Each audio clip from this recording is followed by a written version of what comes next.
ನಮಸ್ತೆ ಸ್ನೇಹಿತರೆ, ಎಲ್ರಿಗೂ ನನ್ನ ಚಾನಲ್ಗೆ ಸ್ವಾಗತ.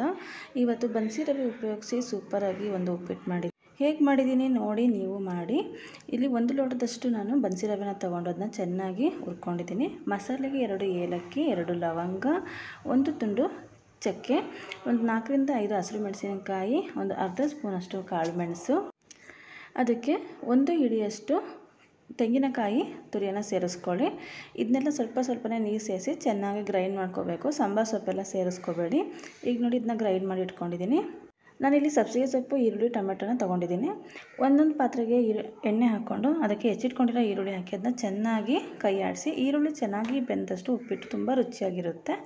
ಈಗ ಈರುಳ್ಳಿ ಬೆಂದ ನಂತರ ಅದಕ್ಕೆ ಟೊಮೆಟೊ ಸೇರಿಸ್ಕೊಳ್ಳಿ. ಟೊಮೆಟೊ ಎಲ್ಲ ನೋಡಿ ಹೇಗೆ ಎಣ್ಣೆ ಬಿಡ್ತಿದೆ ಅಂತ. ಆಗ ಅದಕ್ಕೆ ಹೆಚ್ಚಿಟ್ಕೊಂಡಿರುವಂಥ ಸಬ್ಸಿಗೆ ಸೊಪ್ಪನ್ನ ಸೇರಿಸ್ಕೊಂಡು ಚೆನ್ನಾಗಿ ಹುರ್ಕೊಳ್ಳಿ. ಅದಕ್ಕೆ ರುಬ್ಬಿಟ್ಕೊಂಡಿರುವಂತಹ ಮಸಾಲೆನ ಹಾಕಿ ಚೆನ್ನಾಗಿ ಹುರಿಬೇಕು. ಯಾಕಂದರೆ ಇದು ಹಸಿ ಮಸಾಲೆಗಳಿಂದ ಎಣ್ಣೆಲಿ ಚೆನ್ನಾಗಿ ಹುರ್ಕೊಂಡು ಆ ಎಣ್ಣೆ ಬಿಡೋಷ್ಟು ಮಟ್ಟಿನ ಹುರ್ಕೊಂಡಾಗ ಉಪ್ಪಿಟ್ಟು ತುಂಬ ಚೆನ್ನಾಗಿ ಬರುತ್ತೆ. ನೀವು ಇದೇ ಮೊದಲನೇ ಬಾರಿಗೆ ನನ್ನ ಚಾನಲ್ಗೆ ವಿಸಿಟ್ ಮಾಡಿದರೆ ಯೂಟ್ಯೂಬಲ್ಲಿ ನೋಡ್ತೀರಾ ಸಬ್ಸ್ಕ್ರೈಬ್ ಆಗಿ, ಫೇಸ್ಬುಕ್, ಇನ್ಸ್ಟಾಗ್ರಾಮಲ್ಲಿ ಫಾಲೋ ಮಾಡಿ. 1/4 ಸ್ಪೂನಷ್ಟು ಅರಿಶಿನ ಹಾಕ್ಕೊಂಡು ಚೆನ್ನಾಗಿ ಬಾಡಿಸ್ಕೊಳ್ಳಿ. ರುಚಿಗೆ ತಕ್ಕಷ್ಟು ಉಪ್ಪು ಹಾಕ್ಕೊಳ್ಳಿ. ನಾನು ಇಲ್ಲಿ ಕಲ್ಲುಪ್ಪು ಹಾಕ್ಕೊತಾ ಇದ್ದೀನಿ.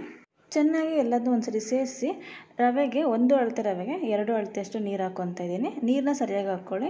ನೀರು ಜಾಸ್ತಿ ಆದರೆ ಮೆತ್ತಗಾಗುತ್ತೆ, ಕಡಿಮೆ ಆದರೆ ಉದುರು ಆಗಿಬಿಡುತ್ತೆ.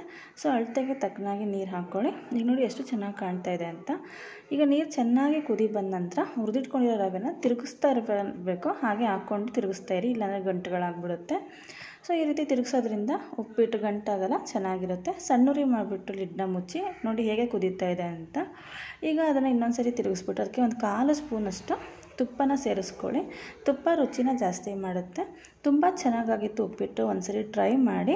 ಈ ಥರ ಉಪ್ಪಿಟ್ಟು ಮಾಡಿಕೊಟ್ರೆ ಉಪ್ಪಿಟ್ಟು ಬೇಡ ಅಂತ ಖಂಡಿತವಾಗ್ಲೂ ಯಾರೂ ಹೇಳಲ್ಲ.